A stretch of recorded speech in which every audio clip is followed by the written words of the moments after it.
Happy New Year, everyone. This is episode 26 of EO Radio Show. Today I talk with Nate Garhart about website terms of use and the legal concepts relevant to nonprofits that have an interactive website. We'll cover best practices as well as common pitfalls to avoid. Welcome to the show. Welcome to the EO Radio Show, your nonprofit legal resource. Brought to you by the Exempt Organizations Group at Farella, Braun & Martel. My name is Cynthia Rowland, and I'm a partner at Farella. I'm a business and tax lawyer with more than 30 years of experience advising clients on nonprofit and charity law. Through this podcast, our lawyers and guests will discuss a range of legal and business issues impacting the nonprofit world because we understand you work hard every day to make your community a better place to live and do business. Many of our programs focus on the basics, and at times we'll do a deep dive into narrow and complicated legal issues. Again, welcome to the EO Radio Show. We're glad you're here.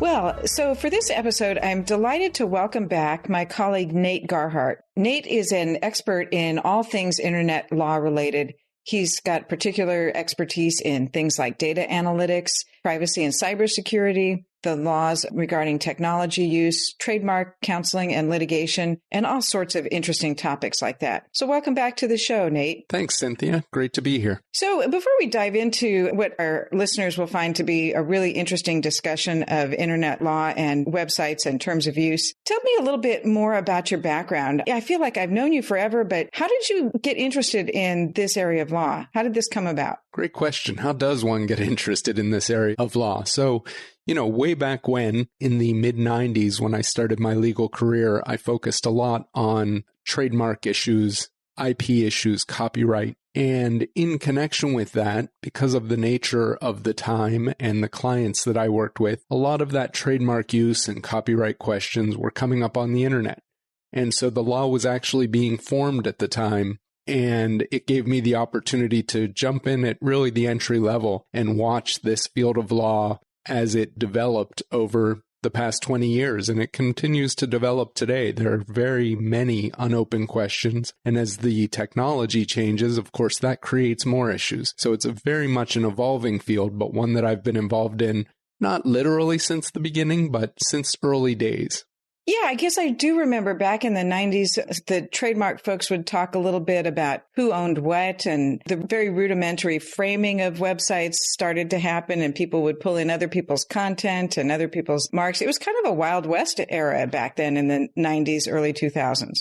Absolutely. And for a quick plug, our last discussion about copyright issues touches on a lot of those things that come up quite regularly. Yeah, that's a good point. So I'll link to the earlier episode in the show notes so that listeners who want to find our first conversation can refer back to that for some of the basics. So today we're going to really focus on websites and terms of use. Let's start our discussion with talking about the creation of a website. We've got a nonprofit that's launching itself, wants to launch its internet presence and set up its website for the first time. What are the issues that you first talk to a client about as they consider creating their first site? Great question, Cynthia, and thanks for starting at the beginning, because usually we're jumping into things late. And really, these are the kind of things that nonprofits and any company needs to think about from the get-go.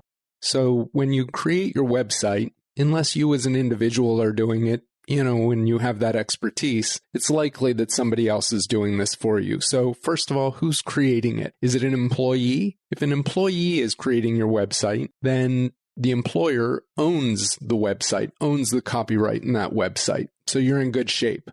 But most likely you're hiring a third party to create that website.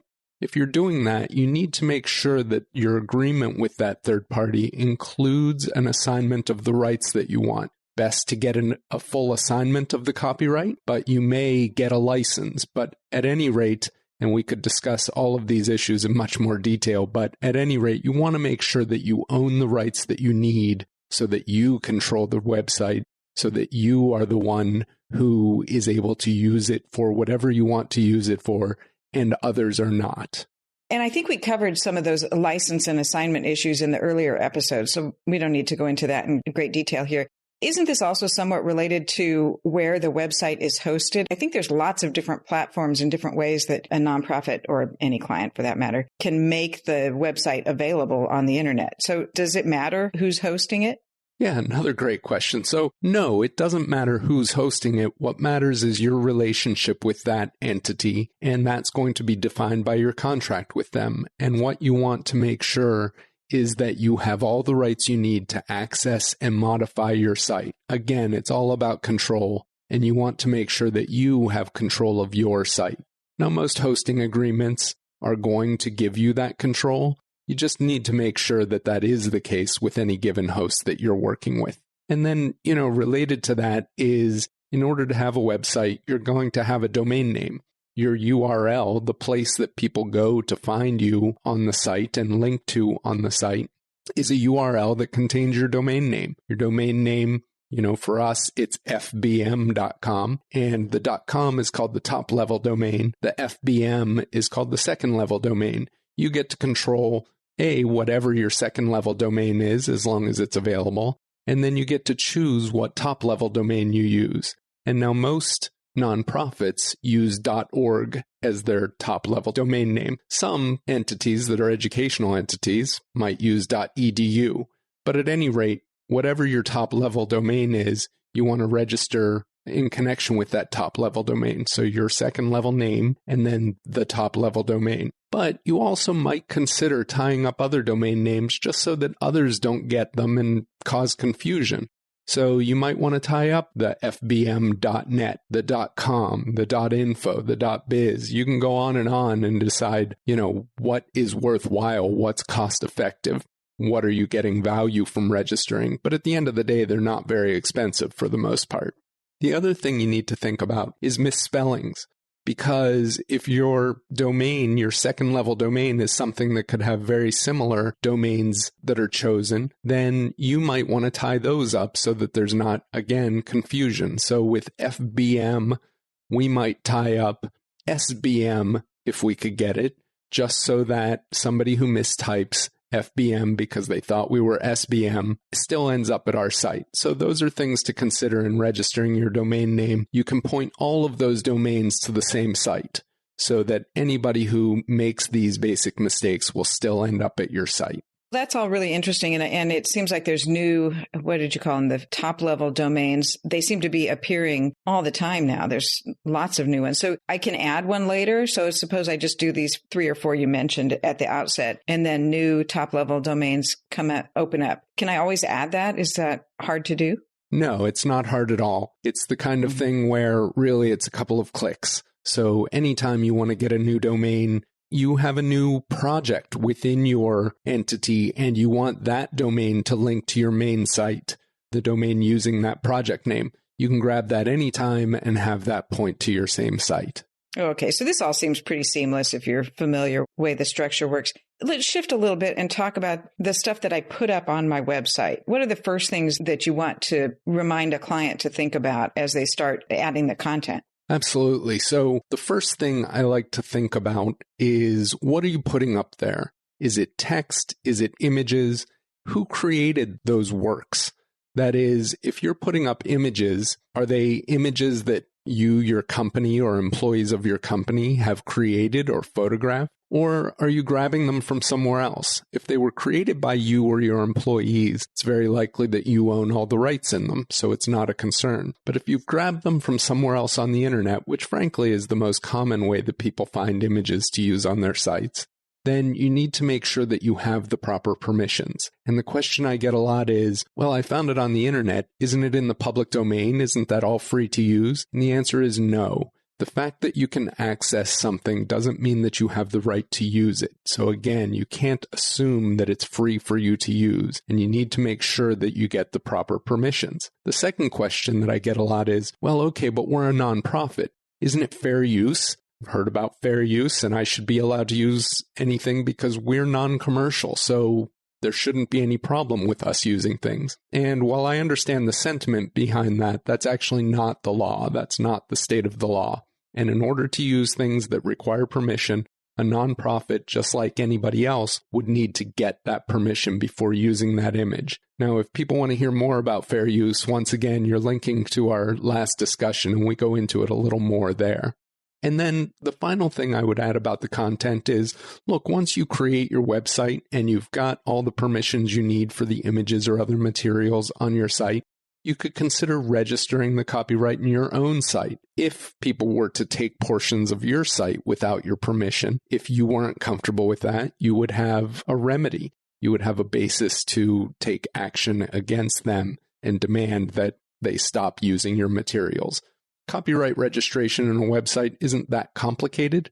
The first time you go through it, you might need some guidance from an attorney that's done it before, but really it's something that can be often done by the company itself without help from an attorney or otherwise. The copyright website, the Copyright Office website in the US is at copyright.gov, and there are a lot of tutorials in there if it's something that client wants to try to take on themselves. Before we move into the kind of the meat of our topic today, the terms of use, do you want to comment a little bit about trademarks and patents and how they might relate to the website and the creation of a new and perhaps novel website?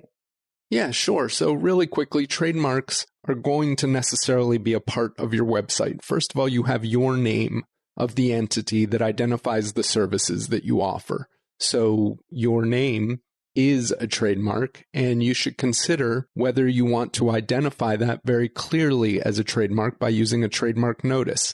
That's like the superscript TM that you often see, and if you register that trademark, you get to use the circle R. I get told by a lot of clients that are in the nonprofit sector that, that really looks like consumerism and really takes away from our message to have a TM or a circle R. Do we have to use that? And the answer is no, you don't have to use the trademark notice, the classic TM or circle R. What I still recommend you do is you have some language at the bottom of the page that just identifies your trademarks as being your trademarks. You see this all the time, something like Red Cross and the Red Cross logo are the registered trademarks of the American Red Cross Foundation, things like that. So that kind of language, I think, is valuable as far as your own trademarks. Then you have to consider others' trademarks. Using the Red Cross as an example again, if I want to identify that, maybe we gave a grant to the Red Cross or something like that, we can definitely say, we have given a grant to the American Red Cross. And you don't need permission for that. What you need permission for is if you use somebody else's mark for something other than identifying their own services, which you can imagine could be problematic, but maybe more subtle and more likely, you may want to use their logo. Using somebody else's logo is not necessarily permitted without getting that affirmative consent from the company. And so therefore, if you're going to use somebody else's logo, something other than just their name, then it's worthwhile to make sure you get permission to do so first. And then on the patent side, it's really not likely you're going to have any patents to consider in connection with your website. But if you just have some real experts in-house and you've created some new process or developed something completely new in creating your website, well, then patent could be considered to see if you can protect the rights in that and perhaps have them as a very protected asset. But again, very unlikely, especially when you're using a third party or you're using basically a, for lack of a better word, a cookie cutter kind of site, something that's been done again and again. Okay, so that's a great overview and introduction to creating the site. Let's shift a bit to terms of use. It's so common anymore. It's on every single website, and I'm not sure anybody even reads them, but I know they're really important as an owner of a site. How do we even begin thinking about terms of use on the website? What are the key things to think about? The bottom line is you need to govern the relationship with those that are using your site, your visitors to your site. And how do you do that? You do that through the terms of use. Now, there are lots of names for terms of use, and they all mean the same thing. So you'll hear terms, terms of use, terms and conditions, user agreement. Any of those really refer to the same thing, and that is the legal agreement, the contract between the owner of the site and the users that controls and governs the relationship between the parties vis-a-vis the user's use of the owner's site. And so the question I get right away from pretty much all clients is, do I really need these? And the answer is probably. The first question I ask clients is, can the users do anything on your site, or is it completely static? So when I say do anything on your site, can they comment on the site? Can they create an account, become a member somehow, or otherwise sign up even for just a newsletter? And often with nonprofits, I ask, can they donate on your site? And the answer to at least one of those questions is almost always yes. And once the answer is yes, then my response is, well, it's important, very important now to have terms of use that govern this relationship. So a lot of times the donate function is a link to another service that's actually connecting the donation. My impression is that you don't get out of this requirement to think about it as having terms or terms of use just because you link to another site where a donor can do something or a user. Absolutely. So I'm not off scot-free, because a lot of nonprofits, they think, well, I just don't want to go through the hassle of all the direct collection of contributions, so I'll send users to another facility to actually process the donation, but they're going to click through my site to that donate now, through that donate now button. Yeah, and that's a great point, Cynthia, and that is something I hear quite a bit from nonprofits in particular. And the bottom line is it makes it a lot easier.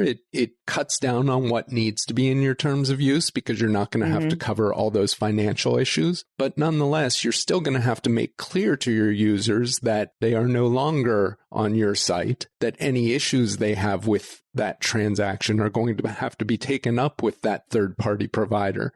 And so you need your own document to make it very clear that you have disclosed this to your users and that they understand and agree that they are going to take things up with the service provider rather than you. So to your point, you're exactly right, or the clients are exactly right, that they no longer have the responsibility for those services, but they have to make clear that they are passing the buck on that. Make sure the consumer, the user, knows what they are doing, what they are getting into. Well, and that's assuming they've read the terms of use. And is it really enforceable? And this might be getting too much into the weeds, but the terms of use is at the bottom of each website I visit, and I don't click through and actually read the terms of use, but I'm still bound by them. Is that pretty clear under the law at this point? You know, the bottom line, Cynthia, is you're right. Very few people read the terms of use, but the courts have dealt with this a lot. And the bottom line is that terms of use can definitely be binding on your users. And what you have to show is that they arguably have read the terms and that they have agreed to them. So how do you do that? We do that through what are called click-wrap agreements. The best practice is to make them open that terms of use, scroll to the bottom, accept by clicking on I accept or similar button on there. And once they do that, there is no question that even if they say I never read them, a court would say you're bound by them because you said right here you read them. And you scrolled through. So you can say whatever you want now, but it's too late. You've said you read them. And so the courts have realized that reality, we can't actually prove up reality, right? And so the best we have to go on is they're clicking that I accept. Now that's the gold standard, having them go scroll through and everything. On the other hand, most sites don't do that. I think Apple is one that requires you to scroll through, but most sites don't require you to do all of that. And so what else could you do? Well, next to that donate now button or the like, whatever you're having people act on, maybe it's signing up for a newsletter and it's clicking a sign up now. It's best to have a box next to that is checkable. So they check the checkbox. And then next to that checkbox, it says that by clicking here, I'm agreeing to the terms of use, and then have that I accept or I agree button for them to check.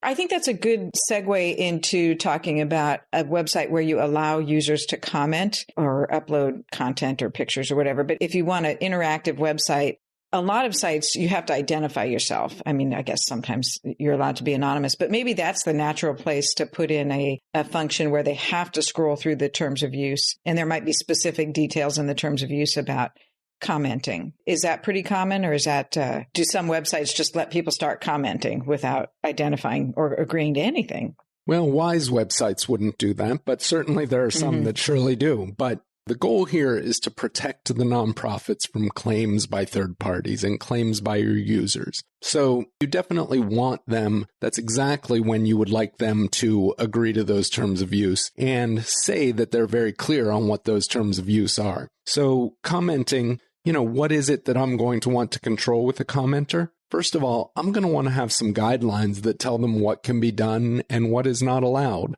Now, those might not even be legal issues. They may be just, you want to make clear that you don't want certain kinds of content on your site, things that are abusive, things that are bullying. You can go on. And you've seen these lists before, but you definitely want to provide guidelines on what is acceptable. You also want to provide information to the user on your monitoring and enforcement policies. Make it clear to them that if you in your sole discretion think something is inappropriate, you will take it down and you have the right to do so.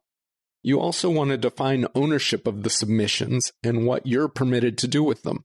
So often you'll want to use them because they provide great stories or information. The bottom line is the poster, because they created that comment or that piece of writing, they own the copyright in it. But you can get permission to use it or to own it outright, depending on what you say in your terms of use. So you can include an assignment in your terms of use that means you own all the rights in it. Or more commonly, you can ask for a license. You can state that by commenting, they're granting you a license to use that comment for your purposes. And you can define whether you need to give attribution to the person or not. You can define whether you can change the comment or not. You can do a lot of things to make sure that you have the control that you want so that when you want to reuse that comment or that work that's posted by somebody, that you have the right to do so. And then you also want to be clear with your users what's going to be public. Is the commenter's name going to be posted along with their post? Just their username? What is it? What are you going to provide? You want to be very clear on that. You also want to explain to them if they have the right to have their post removed. And if they do have the right to do so, how they go about that.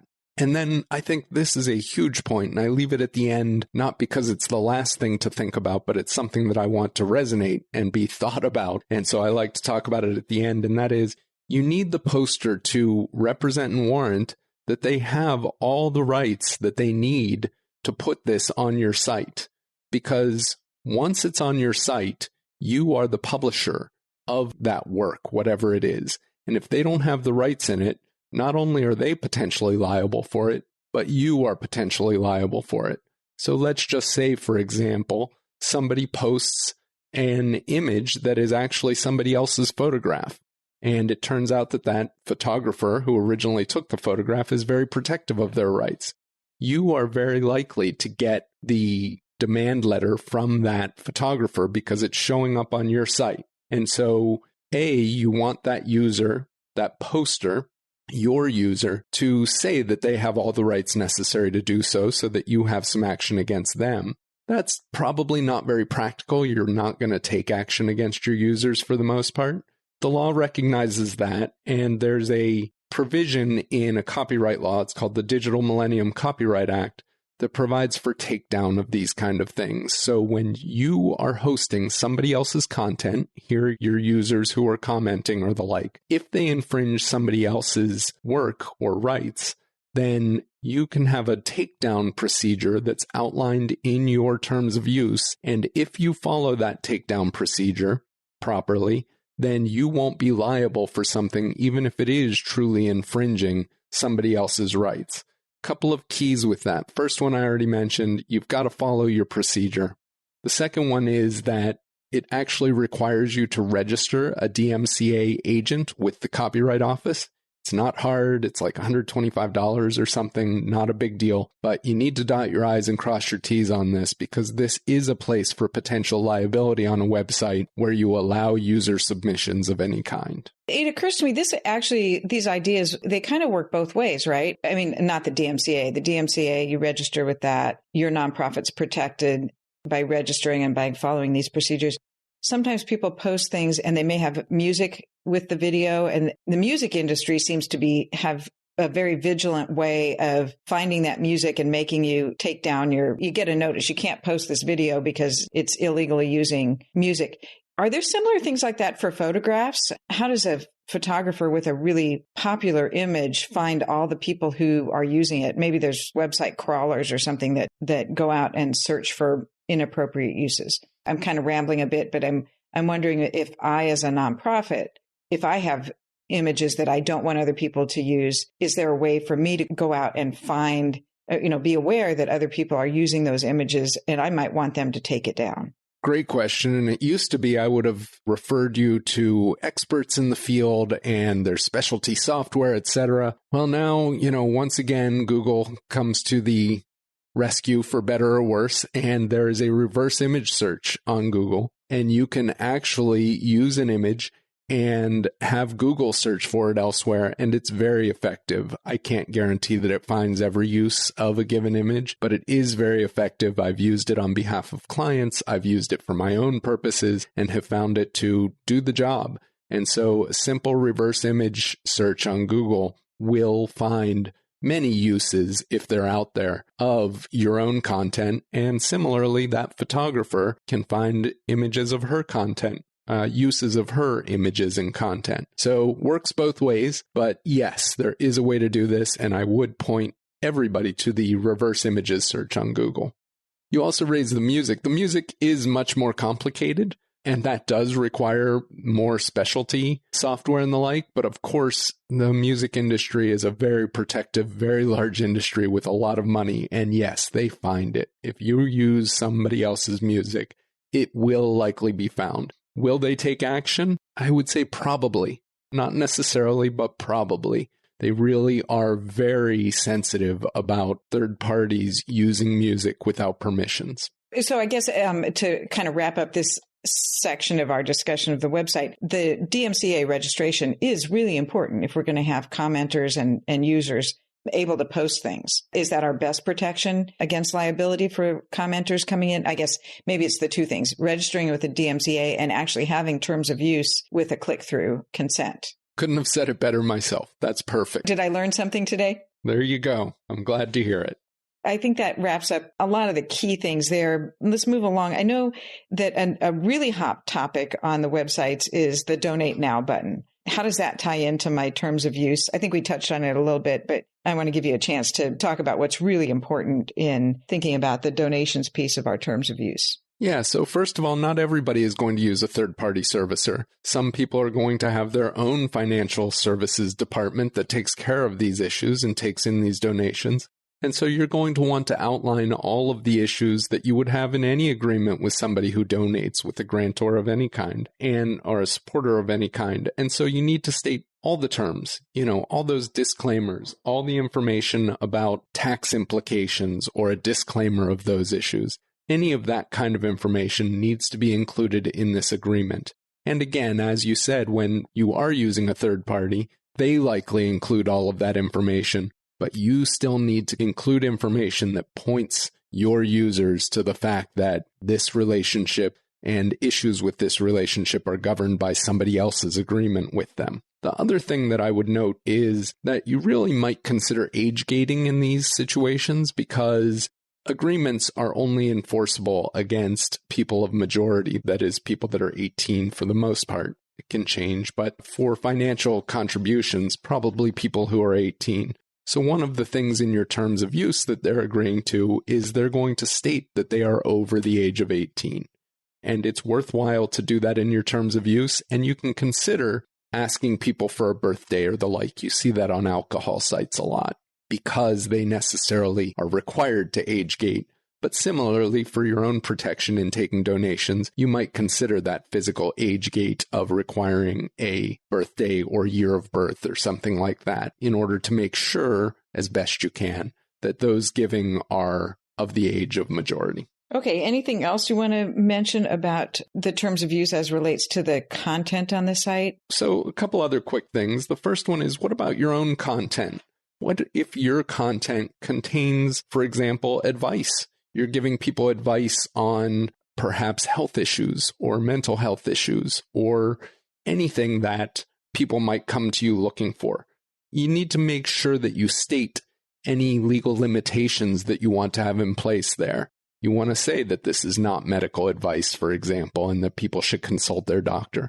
All of that kind of information is the kind of thing you would want to include in your terms of use. And then if the site does target children, there are many nonprofits that truly are aimed whose services are aimed toward children, you want to make sure that you comply with the FTC and California's rules regarding online issues with children. And that's a pretty complicated area. Definitely somewhere you want to get advice on and make sure the correct verbiage is in your terms of use. And then not many nonprofits do it, but there's certainly, well, you could tell me from the nonprofit law perspective, but I have seen nonprofit sites that have third-party advertising, maybe served up by Google or the like. And in connection with that, you want to make sure that it's very clear in your terms of use that you are not associated with that those are served on your website and you don't have any responsibility for anything contained in those advertising. Finally, the same kind of thing with links to other websites. That is, if you want to include in your site some links to other places that people can check out, in your terms of use, you want to make clear that you have no affiliation with or responsibility for any of the sites or companies that operate those sites. And so those are the big deals in connection with the general content you put up on your site. The one other thing I would raise is when you post or include on your website any kind of contest or raffle or giveaway. I see this a lot. And those require rules. The bottom line is you can't just do it. You've got to have very clear rules, and those are going to be included in your terms of use. You need an expert to draft those because you have to consider all of the state laws that could be applicable and whether you should limit entry to residents of certain states specifically to avoid some of the issues with those state laws. There could be bond requirements. There could be eligibility issues from different states. So you really need an expert in this field. And with that in mind, what I see happen and what can be really problematic is just copying somebody else's rules. I know they all sound the same. Legal agreements tend to all sound the same, but they're very unique. Well, and that's a great point, Nate. The contest raffles and giveaways could be an entire episode on its own. Maybe you could come back. I could do a group discussion with you and some other experts on raffles and giveaways. So before we go, Nate, are there any other topics we didn't touch on today that you want to mention to listeners so that they can have a more full understanding of their terms of use and what really matters? Anything else top of mind at this point? Yeah, so there are lots more issues that we could discuss if we had all the time in the world. And so one of the things we talked about earlier were the click wrap. That is, how do you bind people? You get them to hit that checkbox that says they agree to the terms of use, and they hit I accept or submit or I agree or whatever that button says. And one key thing there is the courts have made very clear that when you say they are agreeing to the terms of use, the link to the terms of use needs to be right there. That is, by clicking here, I agree to the terms of use, and those words, terms of use, need to be a live link to the actual terms of use. I've seen situations where people just wrote terms of use and then there was a link to the terms of use at the bottom of the page. That, court said, is not sufficient. In order to bind them to those terms of use, you need that link to the terms of use in very close proximity to the I accept button. So that's really important.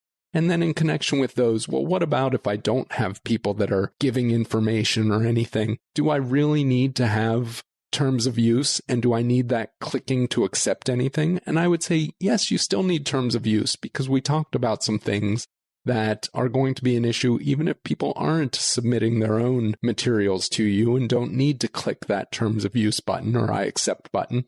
And so you can use what's called a browse wrap. That doesn't work if they are submitting things to you.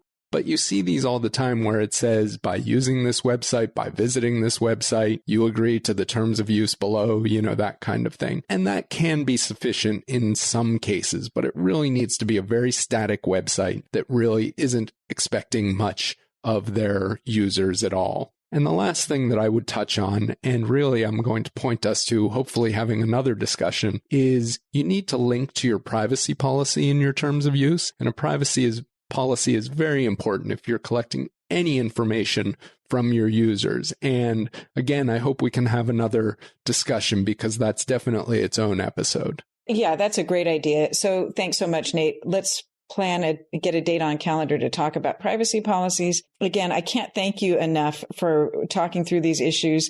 I've learned a new term. I don't think I'd ever heard the term browse wrap before, but there you go. So again, thank you so much, and we'll talk again soon. Thanks, Cynthia. Great as always.